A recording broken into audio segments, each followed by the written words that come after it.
Well, the markets have seen the bulls make a big comeback on the street. The market has clocked gains of over 2% in the week gone by, and that's the biggest weekly gain in 6 months. 40 out of the 50 nifty stocks have given positive returns this week. On this week's edition of Editors Roundtable, we will decode the week's action on the street, and we'll also put the spotlight on the RBI's monetary policy announcement and tell you what that meant for the market. And of course, lots of buzz around the fundraising that's going on, block trades as always, as well as QIPs. Not just all this, we talk about some of the key cues as we look ahead, winding down 2024 and then looking forward into 2025. I'm Surabhi Upadhyay, and you are with us on Editors Roundtable. With me, as always, Nigel D'Souza, Nimesh, and today we have Nilesh joining in as well to talk about the markets and, maybe a little bit of a reflection looking at the year closing out. No, I think it's been a great year so far. I mean, I think a lot at the start of the year, the expectations were very different, but India still has turned out to be a great market which has been outperforming, barring, of course, the last quarter. But otherwise, I think most part of the year has been very fantastic and totally robust. So I think it's been a great year. But Nilesh, we should thank you. And on a special day, 25 years for CNBC, you've been with us for almost 22 years now. I think your first interview in CNBC was in 2003, if I'm not wrong. I joined in 2005, but I know you've said this. You're one of the fondest memories and the whole journey that we've seen in the last 20 years of this capital market evolution. No, it's been an incredible journey, Nimesh. I think from the days when CNBC started off to where CNBC is today, I think it's mind-blowing. Honestly, none of us could at that point of time comprehend or even envisage or envision that CNBC could actually be where it is today. So it's simply amazing. And the kind of changes you guys have brought about, the improvements and the kind of knowledge sharing which has happened, I think it's been great. And it's great to be part of this journey. So awesome 25 years. And wish you, again, an amazing and incredible 25 years ahead. Okay, let me ask you one thing before we start to talk, bread and butter markets. If you were to give us one tip for the next 25, or the one ask, or the one thing that you would want to see, done differently, or something new, what would that be? I honestly hard to think of one thing that you can do differently, because you guys actually do things in such a comprehensive manner. Fantastic. Okay? Thank you for that. I think it's, for me, the most enriching part of it is to essentially get views from managements. That I think is fantastic. To me, that's the biggest value addition. I attend a lot of earnings calls, but the kind of interaction that you guys do with managements, and at times you guys really hold them against the wall, saying, when management say, yeah, we'll do well, but I think when the immediate rebut to that is, how much well? Why are you confident? I think that's amazing. Okay, so that's so I honestly think just keep doing more of the same. Thank you so much. Nilesh, you made my day, because I always think sometimes the management goes on that con call, they meet analysts as well. So, what I strive in all my interviews is to give that little more, thoda aur de, try to get something. And I love it when it's before the con call, because then we do a good interview and sometimes you hear the analysts referring to your interview. Makes my day, And Nigel, it is not thoda aur. Actually, that thoda aur is a lot aur. So absolutely. Honestly, that makes the difference. That's honestly, that thoda aur makes a lot of difference. Absolutely. Thank you. Okay, so now on that note, as I said, we have to come back to bread and butter as well. So I thought I'll quickly just recap the week gone by. It's been a great week, actually. Don't go by just a slightly quiet Friday and lackluster response to the RBI policy, because the bulls were doing the heavy lifting actually at the start itself. So for the week as a whole, the Nifty is up about 2.3%, the Bank Nifty is up almost 3%, the mid-cap index is up 4%, and the small-cap index is up 4.3%. Short point, the bulls have bounced back in a very good way, and the market has taken out a lot of important levels as well. The Bank Nifty is trading above all of the moving averages. Anyway, it's only 1.5% away from the all-time high. But even the Nifty, it's clawing its way back. And finally, it's on Friday, actually, on an intraday basis, it went above the 100-day moving average as well, roughly that zone of around 24,700. So there's momentum coming back after a long time in the market. And what's powering it? The color of money. It's very, very simple. It is FPI selling that took us down, and the fact that some of it is now abating is taking us higher. And the numbers looking good, by the way. So for December so far, which is just a couple of trading sessions, we are already positive by about 15,000 crores in terms of the net FPI buying that's come through. And these are final figures from the depositories. So whether you say the money's come in a QIP or it's come in the secondary market or a block, the fact is there's money coming in and buying Indian equity. So you sort of take that with both hands. Contrast this with the selling in November. Obviously, we were down 21,000 crores in November. We were down 94,000 crores in October. So this is good. Now, the bulls will want to see from here on that this sustains. December usually has been very, very positive for the Indian market. 7 out of 10 times, December has ended on a positive note, and the bulls will want that pattern to continue. So what are we looking at as we look at the next 3 weeks of the month as well? Obviously, the jobs report and how the US market is behaving. This week saw the divergence between India and US come down because Indian markets started outperforming, and the bulls will want to hope that we see more of that. And don't leave your eye off China, I would say, because there's some murmur and chatter that next week the Chinese policymakers and the government officials, they're again coming together for a big mega economic symposium. Again, they'll take stock of whether they need more stimulus or not. So China, as always, is going to be in focus. Some of the metal stocks were up on Friday as well, so we'll watch for that. But largely, a pretty good week.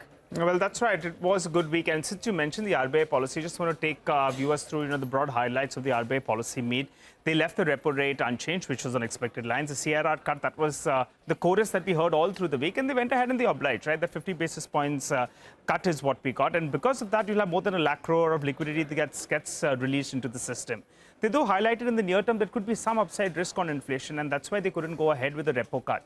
However, early 2025 is when, the expectation is that they could possibly see a repo cut as well. On growth, on expected lines, mathematically, it wasn't possible to go ahead with that target that they laid out for the GDP target. So they've skimmed it down, which is okay. And on the inflation front, they perked it up a little bit. But the important point they made is that growth has bottomed out in Q3. And by Q4, they're expecting inflation to peak out as well. So they're saying in the middle of the next fiscal, they're on course to hit that 4% of the inflation target.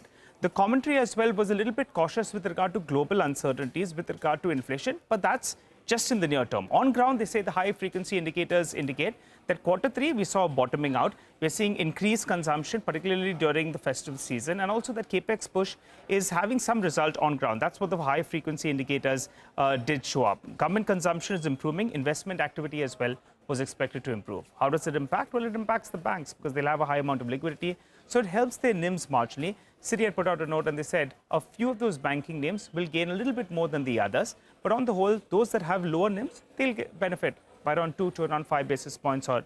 So par for the course with regard to that CRR cut, and they've not moved the needle on repo, I think on an anticipated lines. Okay, Nilesh, Nilesh, your view, yeah. Exactly. So what's your view on the financials? I think the stage is set. I think banks have underperformed. The large banks have underperformed. Probably the markets were in search for some kind of a trigger. The Reserve Bank of India has provided that trigger today in terms of a CRR cut.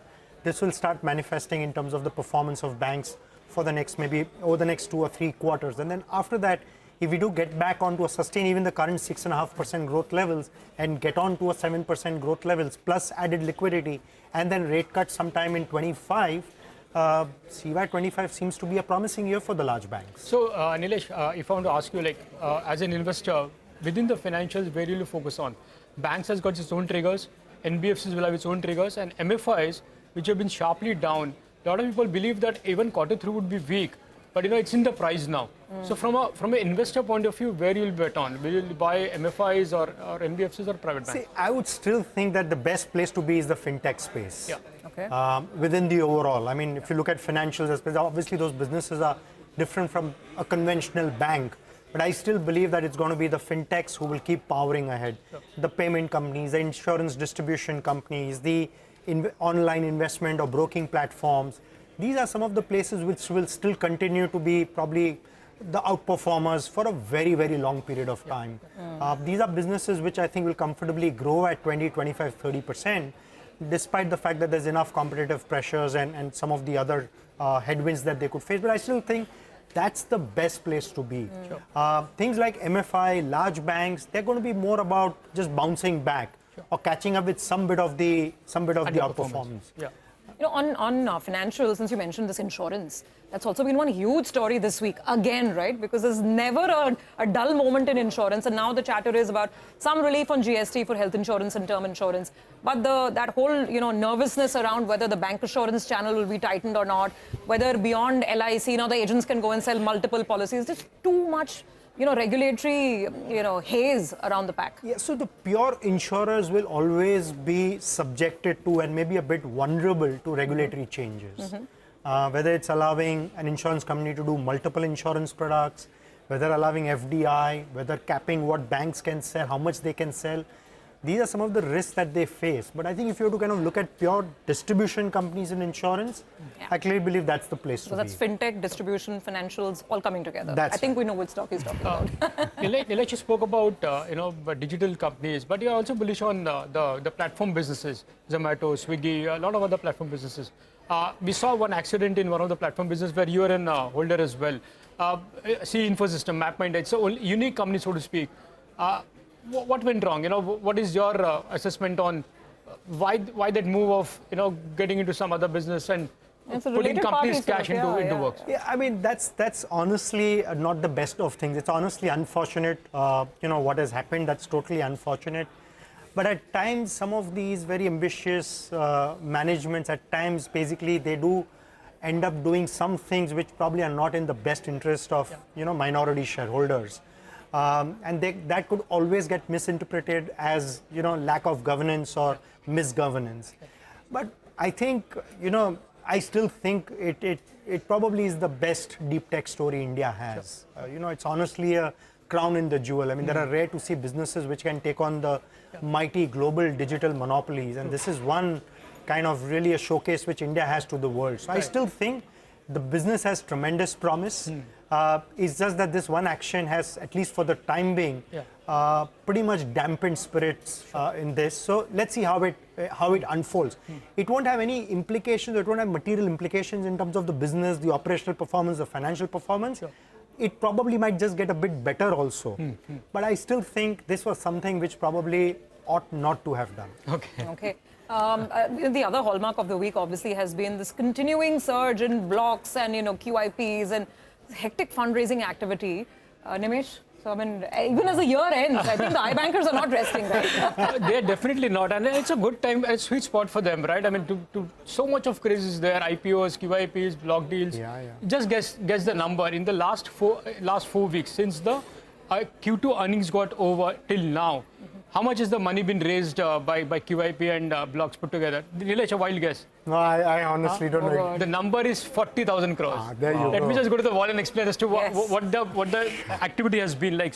As I said, it's been a big week, a big month, so to speak, as far as fundraising via QIP and block deals are concerned.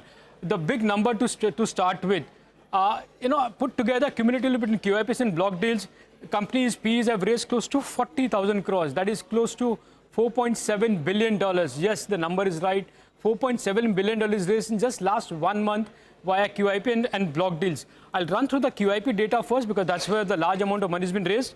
From QIPs, the companies have raised close to 30,000 crores, and in block deals, the remaining 9,500 crores. And that's the amount of money being raised in the last 4 weeks itself. Now, running through the QIP list, which has been the larger one, so to speak, Zomato was one big QIP which was raised. The company raised close to 8,500 crores. $1 billion got raised by Zomato itself. KEI Industries was another big name. They raised 2,000 crores. Within the mid-sized companies, Godrej Properties raised 6,500 crores via QIP. Torrent Power just closed the QIP last week and they've raised close to 3,500 crores. And Bharat Forge this week raised 1,500 crores via QIP issue. The smaller names, again, PG Electroplus is one name. It was well bid by large institutions. That managed to raise 1,500 crores via QIP. And Varun Beverages was another big company where they've raised 7,500 crores. So that's the kind of money being raised only via the QIP issue. So that's the list, almost 30,000 crores raised via QIP. Now coming to the block deal data, every day since the earnings season got over, we've seen 1 or 2 blocks getting done. And I'll just run through some larger names where the P is where the large exists. The first big name was PNB Housing. PE investors sold 9.5% stake and they raised 2,300 crores in a single day via block deal. Cipla was another large block. Promoters raised 2,000 crores by just selling 1.7% stake. That happened last week. ZF Commercial, again, the global parent WAPCO, they sold another 5.7% stake and raised 1,400 crores. This week we saw TBO Tech, they raised, PE investors sold 6%, they raised close to 950 crores. Then the smaller ones like Home First Finance, Indegene, say 700, 800 crores kind of fundraising. Metros was another large block where the PE sold nearly 6.5% stake and they raised close to 550 crores. And the last but not the least, this week we saw Zentech promoter selling close to 2.5% and they're raising close to 400 crores. So the 10,000 crores is the amount raised via block deals, but the larger amount came in from the QIP issuances of more than 30,000 crores. So that's the kind of money which has been raised only in the last 4 weeks, $4.7 billion, which is equivalent to 40,000 crores. Nilesh, your take, have you been participating in any of those blocks or any of those QIPs? No, not really. I mean, honestly, most of our businesses don't need capital. That's the kind of businesses that we invest in. Barring one of them very recently, Zomato, which raised the money. But that probably was for different requirements. I don't think for them it was a need of money. More for the FI cap. Exactly. So honestly, no real participation. But I think this augurs well, right? I think it just strengthens the balance sheets of these companies, especially the QIP part of it. And it's good that no longer promoter selling is perceived to be a negative. So I think on the whole, this augurs well. You know, one of the companies that Nimesh pointed out was Zomato, and that was one of the biggest sort of fundraisers that we've had in recent times. And since you look at, fintech, consumer tech very, very closely, Swiggy also came out with numbers. That was the other big story of the week. And, the market's been sort of a little more charitable to Swiggy since its listing. What do you feel about this space? Food delivery on one side, quick commerce where Amazon is also coming. So how do you find these two listed players? No, I think the space is super interesting. I mean, undoubtedly, it's hard to come across businesses which you probably think can grow at a 30 to 40% CAGR for a very long and extended period of time. So I think clearly what the street is right now saying is, don't bother about who's going to be number one, who's going to be number two, who's going to be number three. Just own the space. Don't really kind of try and figure out, who's going to be that eventual winner or whatever it is. For now, have enough exposure to the space. And so might as well own whatever is available. I think that seems to be essentially the mood right now. Okay, all right. Well, we do have to take a very quick break on that note. Coming up on the other side, some of the key themes to watch out for in 2025.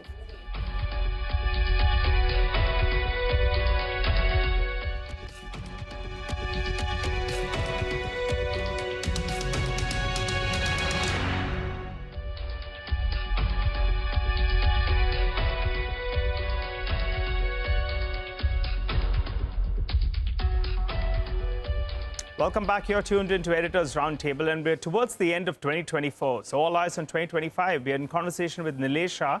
Nilesh, for 2025, how do you see things pan out? The broad sense you get is money making is going to be far more difficult in 2025 in comparison to what we've seen the last 3 years or so. And I was looking at a few stocks, just to name a few that I was looking at, Dixon, Coforge. These stocks are not cheap. They're actually more expensive. But it seems the street doesn't mind giving a higher multiple where they can see a fair bit of growth. How would you approach a couple of these themes, and what is your top theme for 2025? So I totally agree. I mean, market will chase growth. Market chases growth in earnings, and that I think remains irrespective of what the environment is.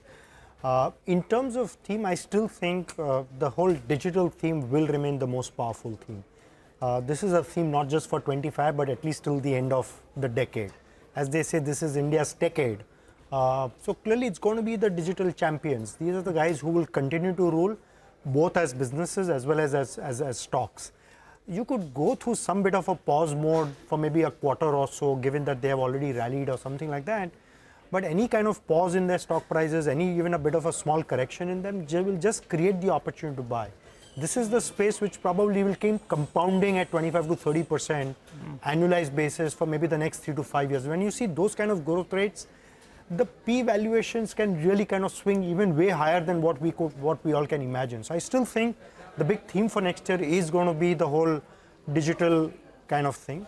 That's one. Two is, the other thing is that the government's balance sheet has got even further fortified, given that the spending has been tepid in the first 6 or 8 months, which clearly means that for 25, from a spending point of view, the government's balance sheet has never been as strong as what it has been ever been. So I clearly believe that you're going to see back investments coming into railways, engineering, defense, that entire pack. And with commodity prices a bit softer, you could even see margins getting better. So I think the entire cap goods space has taken a bit of a breather. But I still think that breather sets the stage for a comeback in 25. What on consumption, Nilesh? Because if you expect that the government spending will be higher, and that will have a bit of an impact on the rural spending as well. Anything in the consumption basket that you've been bullish on, you've been betting on? So the rural side, Nilesh, according to me, will just be a bit of a bounce back trade. I still believe that the whole story around premiumization. I think the bottom line is that India is witnessing some kind of an acceleration effect. That when you see the per capita incomes go from $2,500 to $3,000, a 20% increase in per capita just brings many more consumers into the mainstream. And clearly there's a change in the consumption basket. And that's what we have started to witness. It's something which will continue. So businesses around premium apparel, alcoholic beverages, fashion accessories, these are the kind of spaces which will continue to do well. Okay, all right. So the consumer's still going strong, perhaps that's the reading as we get into the new year. Nilesh, always a pleasure to speak with you. Thank you for being with us, not just in 2024, but over the last, many, many years, out of our 25 years. And we hope for more of this in the coming year as well. Thank you for joining in. Thank you. Thank you so much. All right, with that, we're out of time. It's a wrap on this edition of Editors Roundtable. Stay tuned. Lots of news and updates continue right here on CNBC-TV18.